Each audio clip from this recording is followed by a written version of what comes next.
Bonjour, bienvenue à Madrid 11 News. Plus que 12 jours avant les JMJ, 8 avant les journées en diocèse et les préparatifs battent leur plein.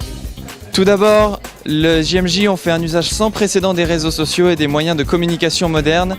Pour cela, notre département de réseaux sociaux a décidé d'organiser une table ronde intitulée ICAT qui se déroulera le 19 août prochain à 14h au Palais des Sports et qui réunira des personnes engagées sur les réseaux sociaux et sur Internet pour faire diffuser le message de l'Église.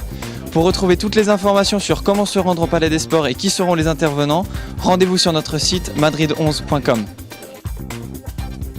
Les musées de Madrid se mobilisent pour les JMJ en offrant un accès gratuit pour les pèlerins et pour certains en organisant des expositions spéciales. C'est le cas du musée Thyssen-Bornemisza, mondialement célèbre, qui organise l'exposition Encuentros, en français Rencontres, qui exposera des tableaux de la collection permanente du musée représentant le Christ réuni avec d'autres personnes. Ce pourra être les apôtres ou encore la Samaritaine. Cette exposition est d'ores et déjà ouverte et sera ouverte jusqu'au 4 septembre. Et enfin, la liste des catéchèses des évêques est d'ores et déjà disponible sur le site. Vous pourrez savoir où trouver une catéchèse en français et dans toutes les autres langues officielles des JMJ.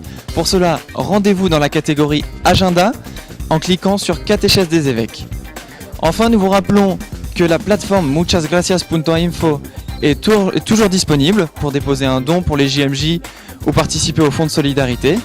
Et il reste des places pour le match Gracias qui se déroulera le dimanche 21 août à 21h au stade Vicente Calderón à Madrid, organisé en collaboration avec l'Atlético de Madrid. Un match caritatif qui sera réalisé au profit des JMJ. C'est tout pour aujourd'hui depuis Madrid. À bientôt.